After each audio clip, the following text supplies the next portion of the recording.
Masalah penanganan sampah di Manokwari perlu dilihat dari dua sisi, yakni kepedulian akan lingkungan yang bersih dan pendapatan ekonomi dari sampah.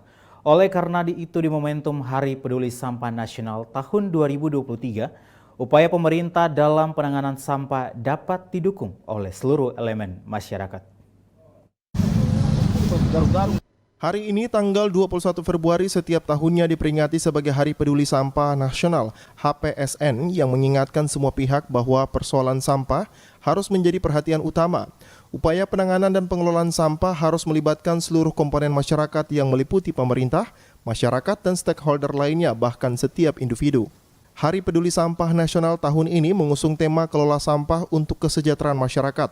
Dengan tema ini, Kepala Bidang Pengendalian Pencemaran Pengelolaan Keanekaragaman Hayati dan Pengaduan Lingkungan Dinas Lingkungan Hidup dan Pertanahan Kabupaten Manokwari, Yohanes Adalebang, yang juga aktivis di bidang lingkungan hidup, mengatakan tema yang diusung merupakan upaya pemerintah mendorong masyarakat dalam pengelolaan sampah secara terpadu. Kelola sampah untuk kesejahteraan masyarakat. Artinya bahwa memang ada komitmen pemerintah untuk mendorong bagaimana masyarakat untuk melakukan pengelolaan sampah secara terpadu menuju kesejahteraan masyarakat. Karena hari ini kita bicara sampah, sebenarnya kita sudah tidak hanya bicara terkait dengan peduli lingkungan saja, tetapi ada nilai ekonomi yang kita inginkan dari pengelolaan sampah secara berkesinambungan dan berkelanjutan. Penanganan sampah yang pengelolaannya diharapkan dapat memberikan nilai ekonomi masyarakat. Ada beberapa LSM yang serius dalam penanganan sampah dengan berbasis teknologi. Karena penanganan sampah diharapkan tidak hanya sebatas mengumpulkan, tetapi harus sampai pada tahapan pengelolaan sampah. Mempengaruhi aktivitas-aktivitas pengelolaan lingkungan. Karena satu yang harus diperhatikan bahwa dukungan teknologi itu juga menjadi bagian penting sekali untuk kita melihat bahwa pengelolaan sampah hari ini harus sinergi dan kolaborasi dengan teknologi. Kita hari ini tidak bisa hanya kumpul saja, tapi terakhir kita harus kelola, baik yang organik, ya kita bisa jadikan composting maupun jadi maggot dan pupuk cair, lain-lain, serta energi baru terbarukan dalam bentuk briket, biogas dan lain-lain. Ini bagian-bagian yang perlu mendapat perhatian juga serius untuk bagaimana kita sama-sama kekuatan pentahelix menjadi penting juga. Arina Irianan, TVRI Papua Barat melaporkan.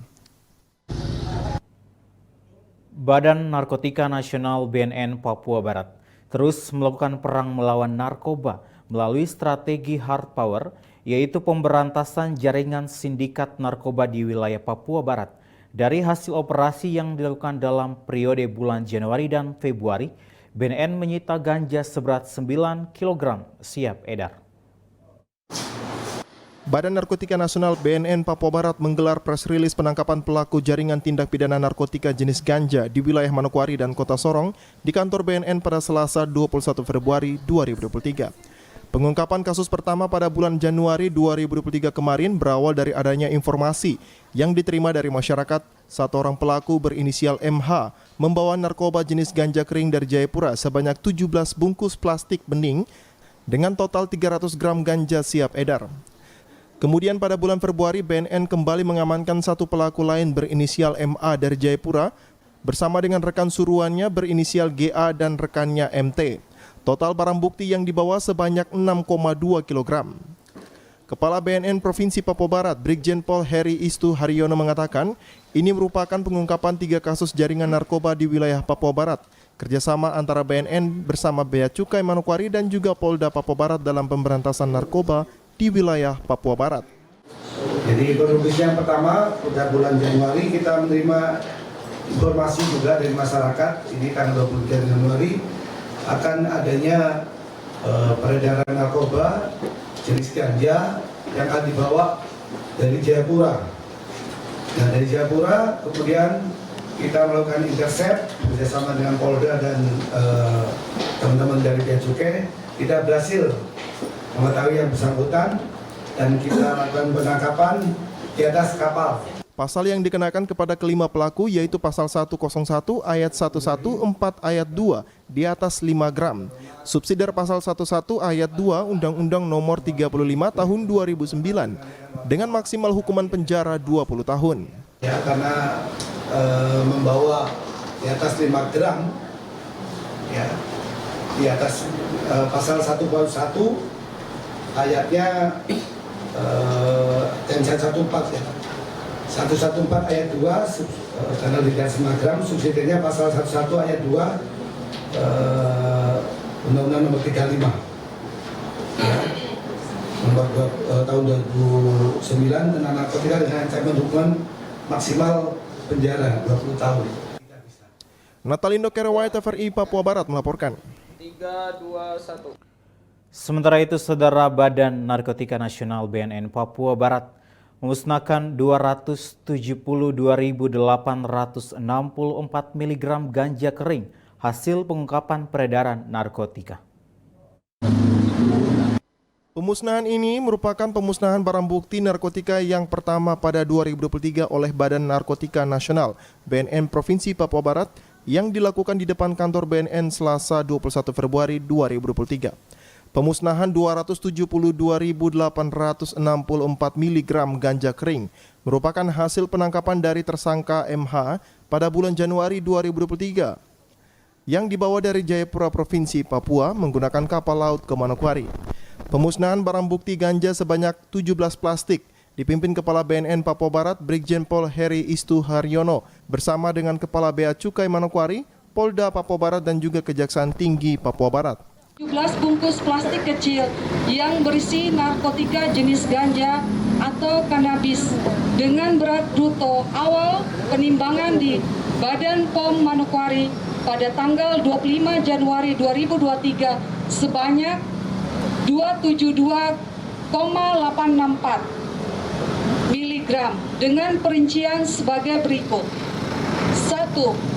17 bungkus untuk dilakukan pengujian sampel di lab dengan berat 272,864 mg.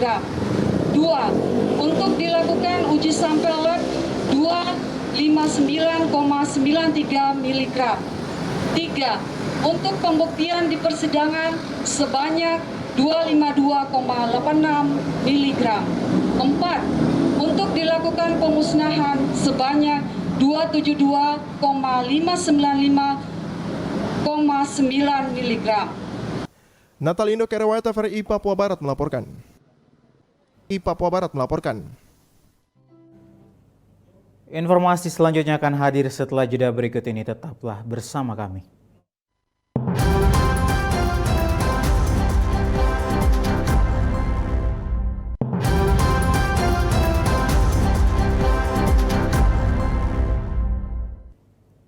Terima kasih Anda masih bersama kami.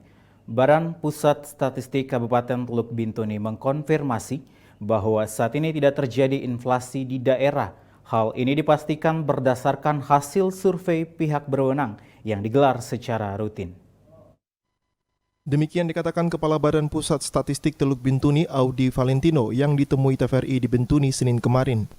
Kepada TVRI, Audi menerangkan inflasi bisa terjadi apabila kebutuhan barang meningkat, tetapi stoknya terbatas.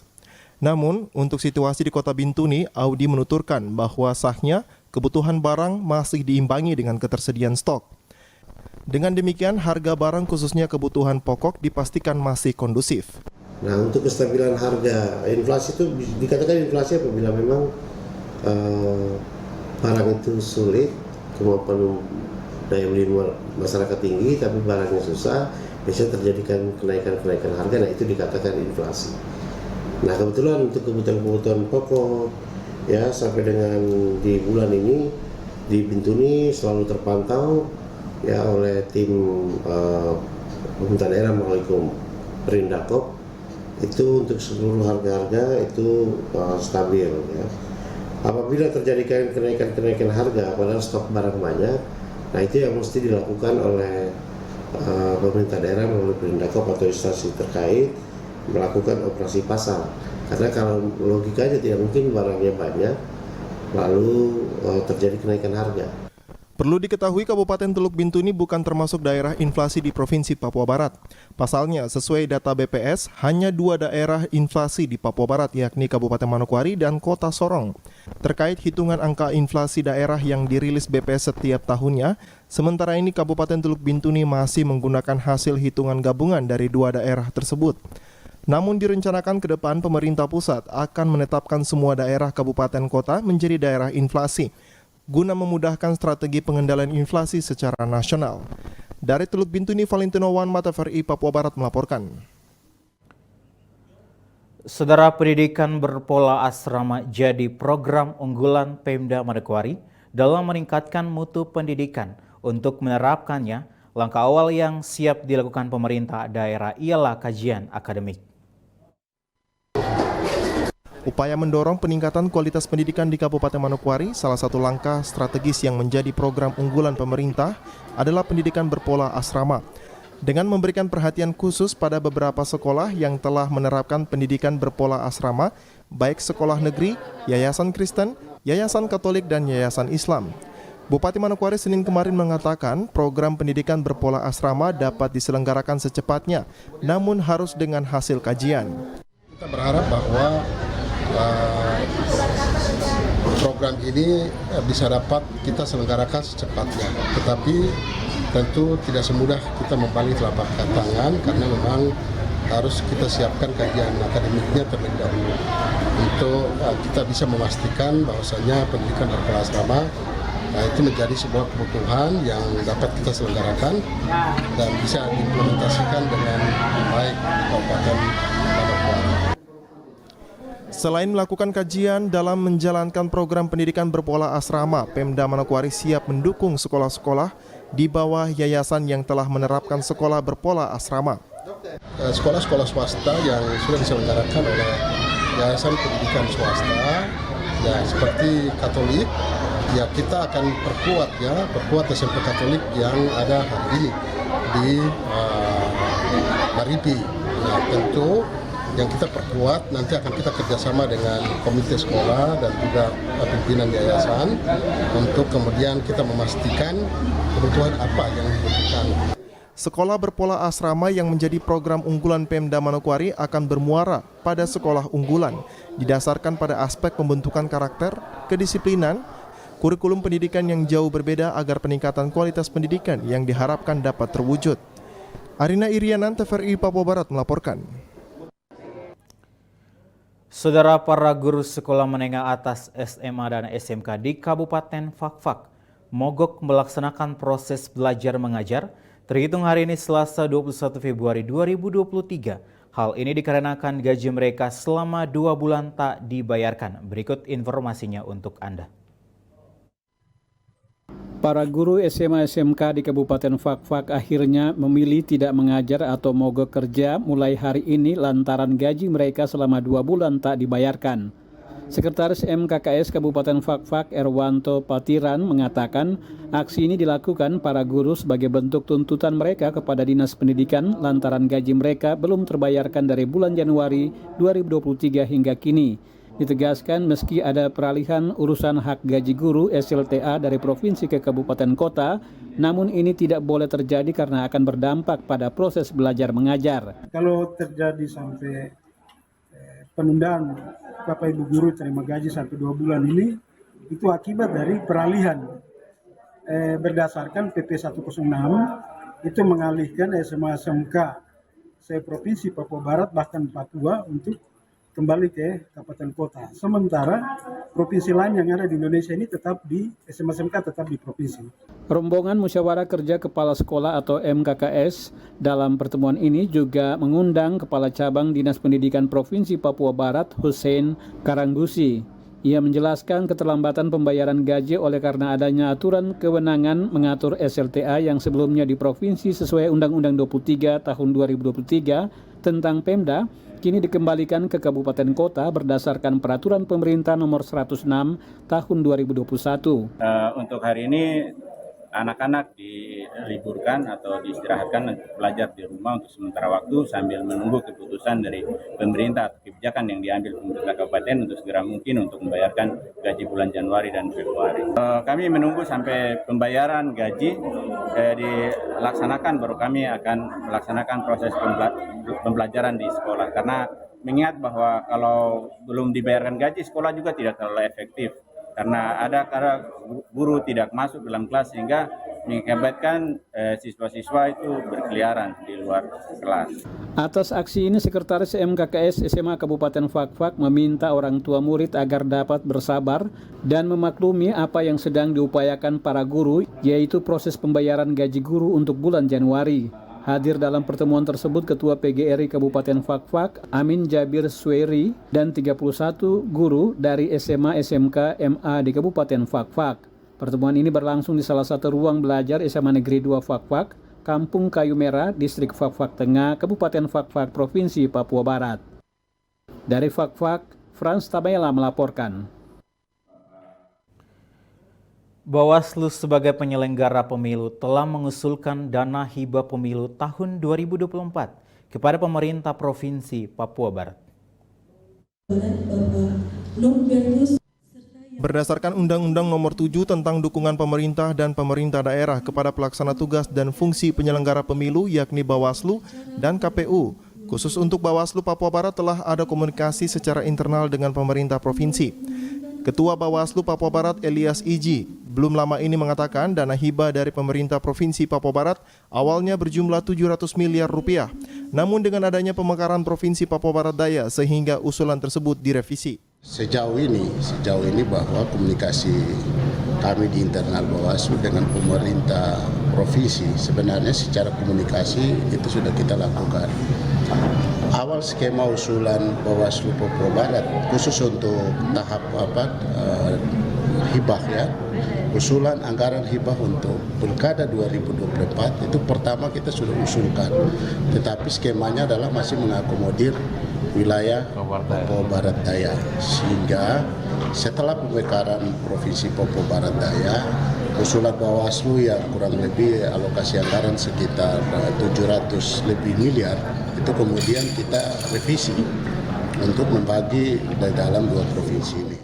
Sambil menunggu jawaban usulan dana untuk pelaksanaan pemilu 2024 mendatang, Elias Iji mengatakan informasi didapati ada bantuan dana tahapan pemilu dari pemerintah Provinsi Papua Barat yang diperuntukkan bagi dua penyelenggara pemilu yakni KPU dan Bawaslu. Namun pihak Bawaslu sendiri belum bertemu langsung dengan pemerintah daerah. Ada informasi terkait dengan bantuan tahapan non tahapan yang dibantu oleh pemerintah Provinsi Papua Barat ini, yang mana KPU itu menurut informasi bahwa mereka apakah sudah dicairkan atau belum, yang belum adalah Bawaslu. Di Bawaslu itu kita sudah koordinasi dengan Kesbangpol melalui Pak Sekretaris Provinsi bahwa untuk Bawaslu sedang menunggu penyerahan DPA Sama dengan KPU. Sama, yang nilainya katanya 5 miliar untuk bantuan tahapan ini. Tapi kan kita belum pernah duduk bersama atau belum pernah melihat itu. Jadi mohon maaf saja kalaupun semacam penyampaian seperti itu. Bagi saya memang kita di satu sisi tidak apa-apa, ini juga menjadi masukan. Elias berharap dana tahapan pemilu yang diberikan pemerintah Provinsi Papua Barat dapat terrealisasi dalam waktu dekat, sehingga Bawaslu dapat menjalankan tugas pokoknya, baik di Provinsi Papua Barat dan juga Papua Barat Daya. Arina Irianan, TVRI Papua Barat melaporkan. Sementara itu, Saudara, dalam rangka menyiapkan Badan Pengawas Pemilu di tingkat kecamatan sebagai unsur penting dalam penyelenggaraan pemilu, belum lama ini Bawaslu Kabupaten Manokwari gelar fasilitasi dan pembinaan aparatur pengawas pemilu. Tahun 2024 pelaksanaan pemilihan umum akan dilakukan secara serentak di seluruh Indonesia untuk memilih Presiden dan Wakil Presiden, DPR RI, DPD, DPR Provinsi, dan DPRD Kabupaten Kota. Karena dilakukan secara serentak, maka dikhawatirkan potensi penyimpangan, pelanggaran, konflik, dan sengketa lebih besar terjadi. Berdasarkan hal tersebut, maka Bawaslu sebagai unsur penyelenggaraan pemilu yang bertugas untuk menegakkan keadilan pemilu, Sabtu pekan lalu mengikuti pembinaan aparatur pengawas pemilu yang diselenggarakan oleh Bawaslu Kabupaten Manokwari. Kegiatan berlangsung sehari dengan narasumber Ketua KPU Kabupaten Manokwari, Ketua Bawaslu Kabupaten Manokwari, dan Koordinator Divisi P2H Bawaslu Provinsi Papua Barat. Ketua Bawaslu Kabupaten Manokwari pada kegiatan tersebut menyampaikan bahwa fasilitas dan pembinaan bagi pengawas tingkat distrik karena para petugas pasti dihadapkan pada 2 tahapan yang saat ini Bawaslu sedang kerjakan, yakni pemutakhiran data pemilih dan verifikasi faktual calon perorangan. Untuk sementara ini kita sedang mengawasi 2 tahapan. Jadi tahapan pertama terkait dengan pemutakhiran, tapi tahapan kedua ini berkaitan dengan proses verifikasi faktual calon perorangan. Terkait dengan verifikasi faktual ini, kami masih menunggu evaluasi dari teman-teman KPU terkait sampel yang nanti diambil sebagai yang nanti diverifikasi. Melalui fasilitasi dan pembinaan aparatur pemilu Kabupaten Manokwari, maka ada peningkatan kualitas dan profesionalisme sumber daya manusia dalam melakukan pencegahan, penanganan pelanggaran tahapan pemilu secara dini. Arina Irianan, TVRI Papua Barat melaporkan.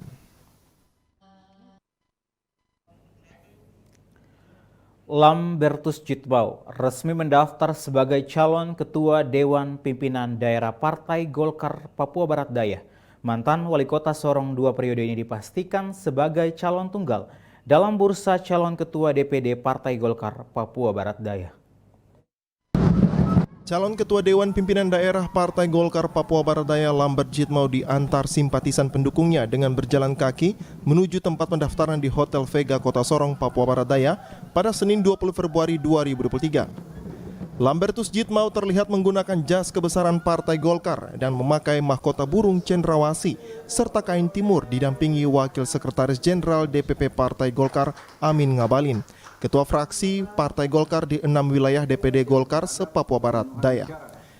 Mantan Ketua DPD Partai Golkar Papua Barat yang juga mantan Wali Kota Sorong 2 periode itu tiba di ruangan pendaftaran dan menyerahkan dokumen syarat pencalonan ke Panitia Pengarah Steering Komite.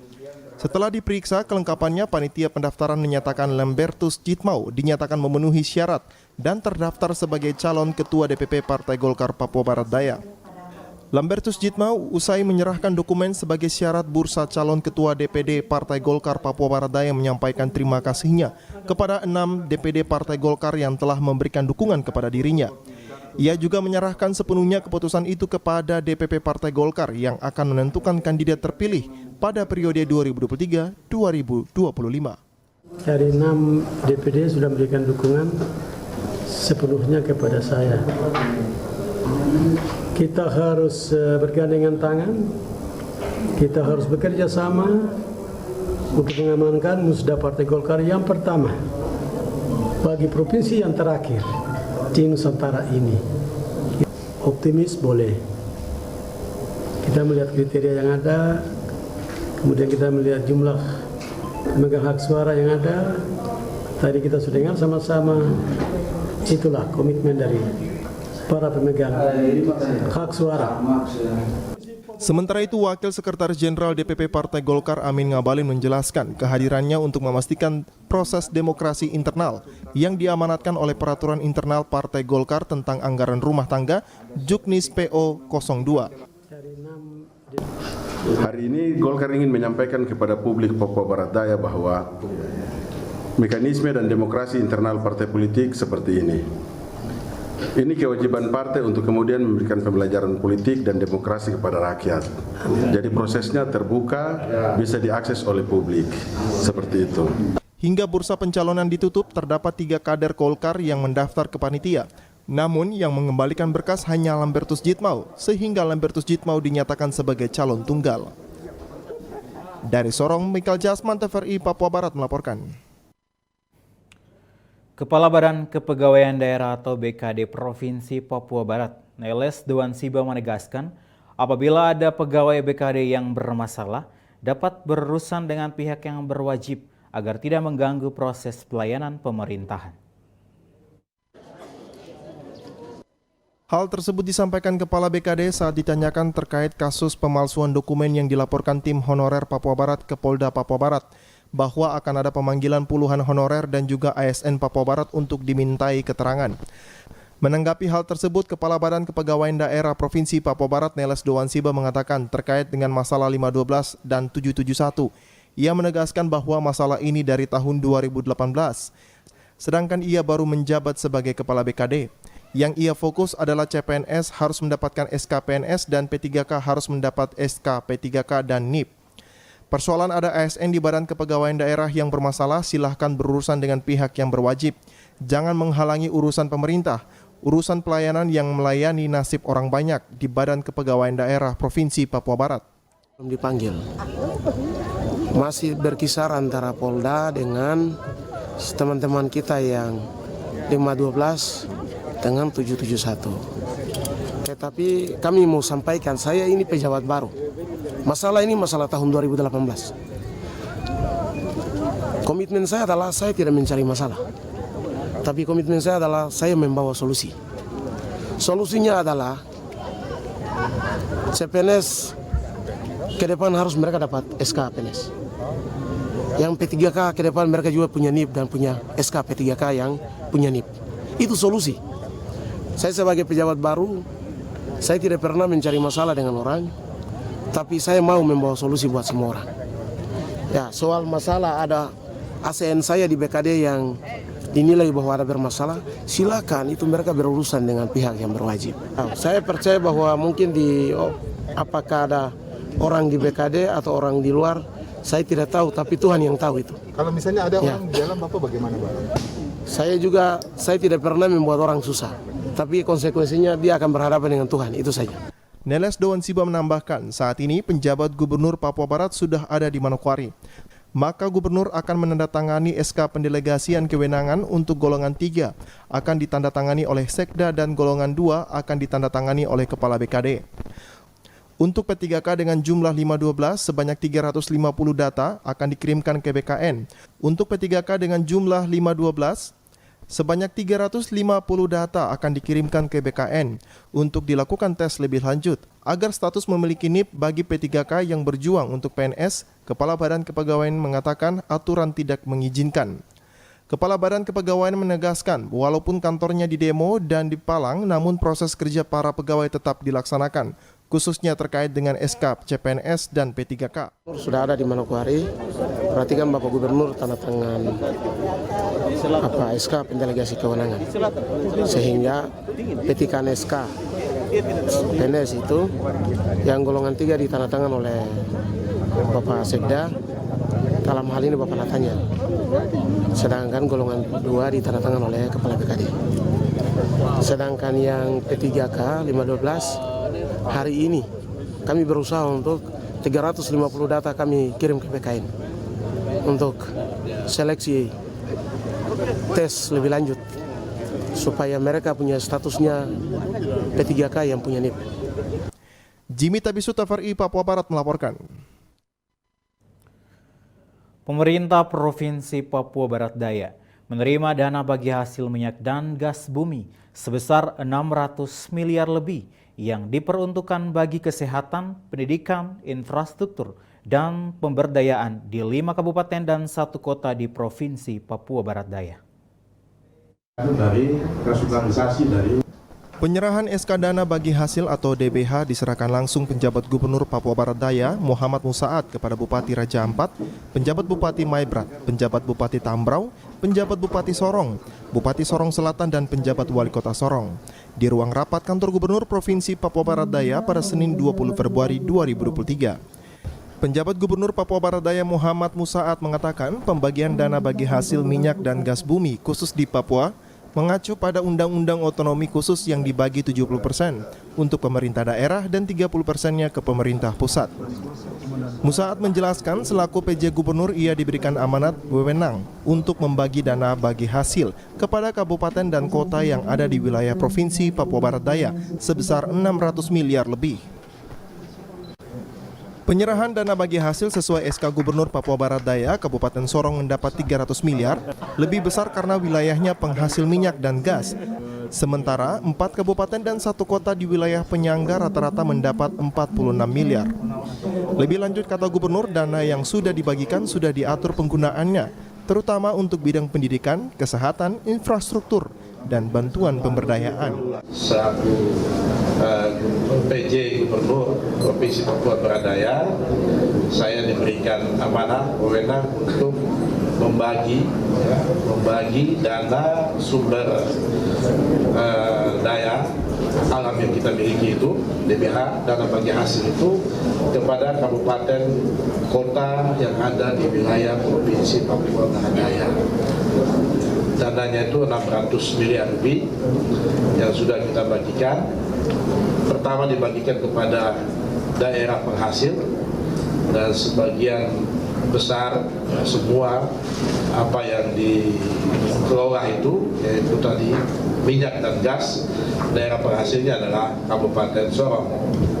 Ya, tetapi juga undang-undang, peraturan perundang-undangan yang ada mengisyaratkan juga bahwa selain daerah penghasil juga harus dibagikan kepada daerah-daerah penyangga. Ya.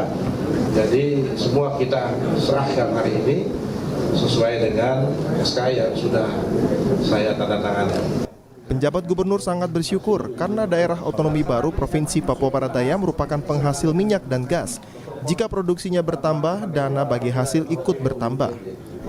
Dari Sorong, Papua Barat Daya, Michael Jasman, TVRI Papua Barat melaporkan. Saudara, Balitbangda Provinsi Papua Barat resmi berganti nama menjadi BRIDA yang di-launching dalam acara Ekspos Hasil Riset dan Inovasi Daerah Provinsi Papua Barat tahun 2022. Senin 20 Februari 2023 bertempat di salah satu hotel di Manokwari, BRIDA Papua Barat resmi diluncurkan di Papua Barat.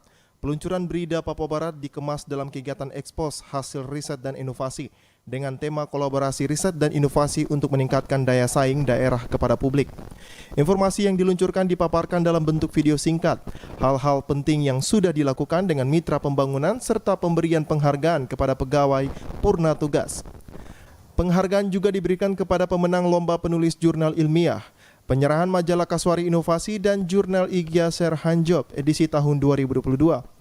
Penyerahan sertifikat hak kekayaan intelektual atau HAKI dan juga peluncuran 6 buku. Penjabat Gubernur Papua Barat dalam sambutannya yang dibacakan staf ahli Gubernur Bidang Pemerintahan dan Otonomi Khusus Tamrin Payapo mengatakan, BRIDA telah berkontribusi dalam pengembangan di daerah. Antara lain menghasilkan 30 riset dan 12 informasi di daerah, fasilitas hak kekayaan intelektual sebanyak 62 HAKI tahun 2022, fasilitasi indeks daya saing daerah, publikasi jurnal ilmiah dan yang berkaitan dengan kelitbangan.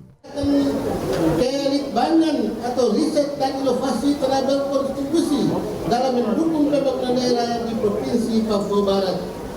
Antaranya, menghasilkan 30 riset dan 12 inovasi daerah, fasilitas hak kekayaan intelektual, fasilitasi hak kekayaan intelektual atau HAKI sebanyak 62 HAKI tahun 2022 telah memperoleh penghargaan dari Kementerian Hukum dan HAM. Fasilitasi pengukuran indeks daya saing daerah IDSD tahun 2020 nilai 2,3, sedang tahun 2021 nilai 1,8 atau sedang. Sambutan Duta Besar Norwegia untuk Indonesia Ruth Kruger Giberin mengatakan acara yang dilaksanakan merupakan kesempatan yang sangat baik untuk menampilkan hasil-hasil penelitian dan pengembangan daerah serta menyebarkan pengetahuan kepada publik. Kehadiran BRIDA ke depan menjadi inspirasi untuk generasi muda agar bisa berinovasi dan penelitian kita dapat mengembangkan teknologi dan produk pengembangan baru yang dapat merubah kehidupan masyarakat. Saya merasa senang bisa menjadi bagian dari acara ini dan saya yakin acara seperti ini dapat menginspirasi generasi mendatang untuk terus mendorong batasan inovasi dan penelitian. Melalui inovasi dan penelitian, kita dapat mengembangkan teknologi, produk, dan layanan baru yang dapat mengubah kehidupan masyarakat. Mendukung kegiatan tersebut terdapat stand ekonomi kreatif dari masyarakat dan juga mitra kerja BRIDA Papua Barat yang memamerkan hasil inovasi yang memiliki nilai ekonomis. Jimmy Tabisu, TVRI Papua Barat melaporkan. Saudara, Kepala Badan Pusat Statistik Teluk Bintuni, Audi Valentino menyebut Data kemiskinan ekstrim yang dihimpun di daerah sangat dibutuhkan pemerintah pusat. Data kemiskinan ekstrim ini dikatakan Audi merupakan hal penting yang harus dilakukan oleh pemerintah daerah untuk menjadi data awal bagi pemerintah pusat. Di mana data awal ini Audi menjelaskan akan digunakan pemerintah pusat untuk merumuskan program dan kegiatan yang mampu menyentuh kebutuhan masyarakat. Pasalnya, ia mencontohkan sejumlah kebijakan pemerintah pusat berupa bantuan sosial kepada masyarakat kerap salah sasaran akibat basis data yang tidak akurat. Nah ini mungkin yang saya sebagai dasar awal ya pemerintah pusat untuk melihat, karena strategi itu kan dibangun tidak langsung ya, biasa dari data awal dulu, lalu mereka melihat, mengevaluasi. Nah kedepannya untuk supaya program ini jalan semua, datanya kita bisa dapatkan, mereka biasanya mengambil data-data yang menjadi data sumber awal itu, sehingga kedepannya lebih diperbaiki untuk bagaimana mendapatkan data yang terupdate, lalu bagaimana untuk merancang data dengan data yang ada itu, program-program apa saja yang bisa diturunkan, kebijakan-kebijakan apa yang bisa diturunkan dengan data awal ini. Makanya kan ada perubahan nanti di tahun ke depan ini, bukan hanya 5 kabupaten di Papua Barat, tapi mungkin hampir semua yang saya dapat info itu akan masuk sebagai kabupaten untuk pengambilan data kemiskinan ekstrim. Selain itu, Audi menambahkan Kabupaten Teluk Bintuni sejak tahun 2021 ditetapkan sebagai daerah kemiskinan ekstrim yang mewakili Provinsi Papua Barat beserta 4 daerah lainnya. Alasan penetapan daerah-daerah kemiskinan ekstrim ini dijelaskan Audi menjadi sampel bagi pemerintah pusat untuk mengumpulkan data awal, di mana data awal ini diperlukan pemerintah pusat untuk meramu strategi guna mencapai target pengendalian kemiskinan di tahun 2024 menjadi 0%. Dari Teluk Bintuni, Valentino Wanma, TVRI Papua Barat melaporkan. Informasi selanjutnya akan hadir setelah jeda berikut ini. Tetaplah bersama kami. Informasi tadi sekaligus menutup jumpa kita pada Berita Papua Barat hari ini, edisi Selasa 21 Februari 2023. Mewakili seluruh kerabat kerja yang bertugas, saya Bert Alen Rombiak pamit undur diri dari hadapan Anda. Terima kasih atas kebersamaannya dan sampai jumpa.